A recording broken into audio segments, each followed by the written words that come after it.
Salut à tous, c'est Emma. Aujourd'hui on se retrouve pour une toute nouvelle vidéo. Désolée si la qualité est pas ouf, c'est parce que je filme avec mon téléphone parce que j'ai plus beaucoup de place sur ma caméra et que cette vidéo va être longue à tourner. Genre pour vous elle va peut-être pas être longue mais pour moi oui hein. Et du coup vu que j'ai pas mal de place sur mon téléphone, oui. ben, putain on peut pas zoomer. Voilà quoi. Et aussi désolée pour ma tête hein, mais bon, c'est rien, on s'adapte. Et donc comme vous avez pu le voir dans le titre, aujourd'hui on se retrouve... Et donc comme vous avez pu le voir dans le titre, aujourd'hui on se retrouve pour un tuto comment faire un hand spinner, voilà. On aime.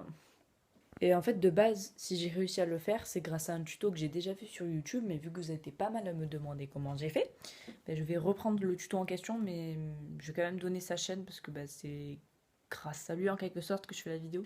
Donc du coup, allez voir dans la description, j'ai mis le lien de la vidéo sur laquelle je me suis inspirée pour faire ce truc. Et donc du coup c'est parti hein. Donc je vais vous montrer tous les matériaux qu'il vous faut pour réaliser ce hand spinner, voilà.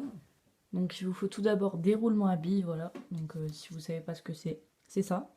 Et après moi je les ai achetés en individuel parce que, enfin je trouve que c'est mieux parce qu'au moins ils sont neufs, ils sont pas pleins de graisse et tout ça. Mais sinon si vous n'avez pas de magasin proche de chez vous qui ont ce genre de truc, il vous suffit juste de prendre par exemple une roue de trottinette ou une roue de roller ou même une roue de skate. Et ici là vous avez un roulement à billes et de l'autre côté vous en avez un deuxième. Donc du coup il vous suffira juste de deux roues et vous aurez deux roulements à billes. Enfin 4 plutôt mais bref. Et vous aurez 4 roulements à billes. Après, si vous ne savez pas comment enlever les roulements à billes des roues, je vous mettrai encore un lien dans la description d'une vidéo qui vous explique comment enlever le roulement à billes, voilà.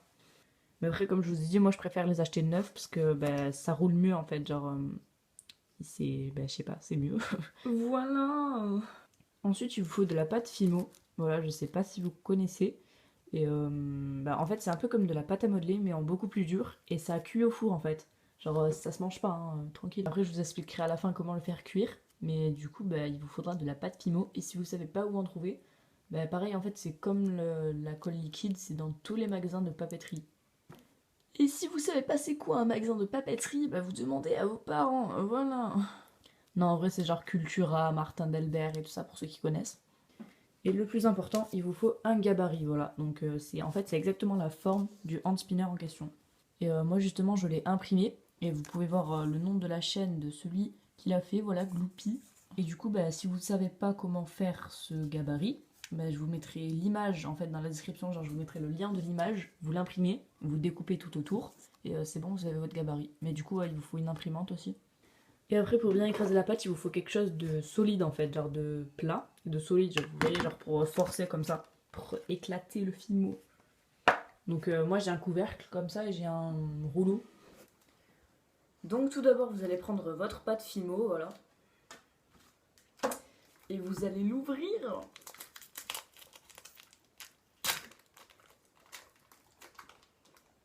Ça pue. Moi personnellement, je vais en prendre que la moitié parce que la moitié c'est largement suffisant. Parce qu'en fait, je vais faire un mélange de deux couleurs. Genre moi j'ai pris couleur or comme ça. Et je vais la mélanger avec celle que j'ai déjà utilisée, couleur violette, pour voir ce que ça fait. Donc du coup l'autre moitié je la laisse dans sa boîte. Enfin genre dans son papier. Hein. Et je prends la violette.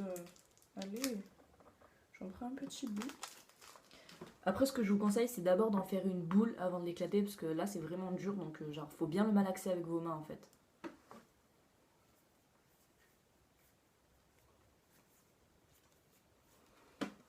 Donc c'est bon, moi j'en ai fait une espèce de petite boule, voilà, c'est plutôt stylé. Et du coup maintenant vous allez la poser sur votre support et vous allez l'éclater. Donc pour l'éclater en fait c'est tout simple, il faudra juste que vous preniez vos roulements à billes et que vous les mettez tout autour de votre boule, voilà. Genre comme une secte. Et du coup en éclatant votre pâte fimo, en fait il faut que la pâte soit à la même hauteur que les petits roulements à billes, voilà. Et du coup, vous allez éclater votre pâte jusqu'à ce qu'au final le support touche vos roulements à billes et là ce sera bon.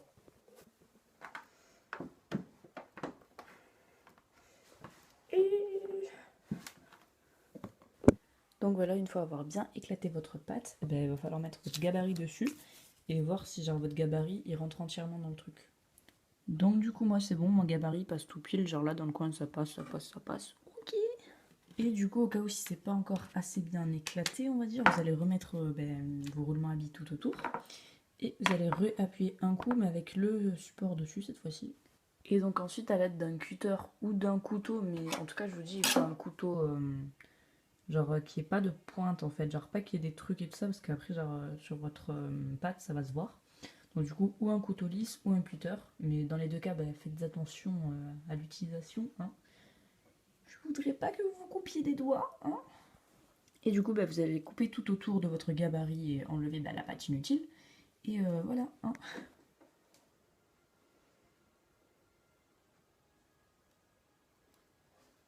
Chez moi, on fait de l'art plastique, oui.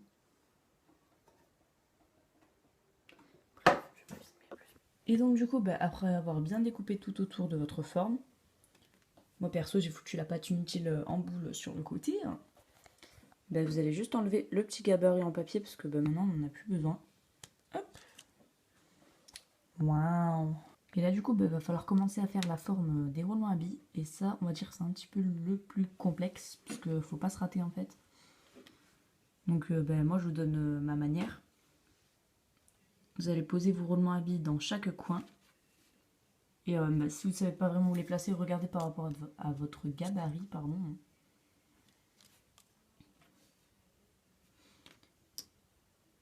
Et donc du coup, vous placez évidemment celui du milieu, le plus important quand même.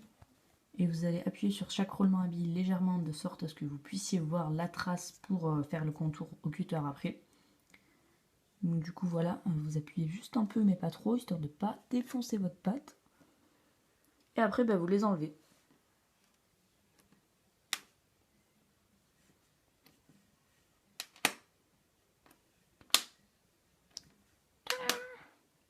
Et donc après, comme je vous ai dit, le plus complexe, va falloir détourer en fait la forme avec votre couteau, votre cutter. Et là vraiment, enfin genre prenez le temps, soyez précis, parce que si vous vous ratez, après ça fera de la merde, voilà. Donc voilà, moi j'ai fini de détourer du coup la forme des roulements à vis. Donc voilà, moi j'ai fini de détourner la forme des roulements à billes. Et du coup, maintenant il va falloir les mettre dans le trou, voilà. Et donc à la fin c'est censé donner ça. Et si vos trucs sont pas très bien placés, n'hésitez pas à recadrer les bords. Et donc du coup après vous allez devoir l'enlever de son truc, mais sans le casser, parce que genre la pâte fimo elle est pas encore cuite, donc du coup elle est encore fragile. Donc vraiment essayez de l'enlever délicatement pour refaire des trucs en dessous. Et donc du coup maintenant que votre hand spinner est prêt, vous n'avez plus qu'à le faire cuire au four, et puis voilà. Donc moi du coup j'ai directement mis sur une plaque de cuisson, parce que c'est plus pratique je trouve. Et donc vous allez le faire cuire à 110 degrés pendant 30 minutes. Genre vraiment respecter la température et respecter le temps.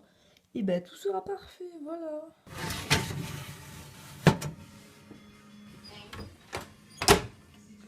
Changement de décor. Changement de décor. Coucou. Donc du coup voilà, c'est bon, le hand spinner est prêt, voilà, il marche et tout, c'est cool. Donc du coup voilà, c'est bon, le hand spinner est prêt, il marche et tout, il roule bien. Et voilà, ouais. Ah oui, et j'ai oublié de préciser, quand vous le sortez du four, évidemment, le touchez pas direct parce que sinon vous allez brûler. Hein. Du coup, attendez qu'il refroidisse, genre attendez, je sais pas moi, 5-10 minutes à peu près. Et du coup, après, vous pourrez sortir votre hand spinner délicatement, hein, sans trop le niquer. Et après, c'est bon, vous pouvez l'utiliser et tout ça. C'est cool. Du coup, voilà, j'espère que ce petit tuto hand spinner vous aura plu. Et n'hésitez pas à me dire dans les commentaires si vous voulez plus de tutos sur ma chaîne. Genre des tutos pour faire des trucs et tout ça. Genre la semaine prochaine ou ce week-end, je sais pas, je vais essayer de faire un autre truc surprise. Mais qu'est-ce que... Mais lâche-la. Wesh. Coucou.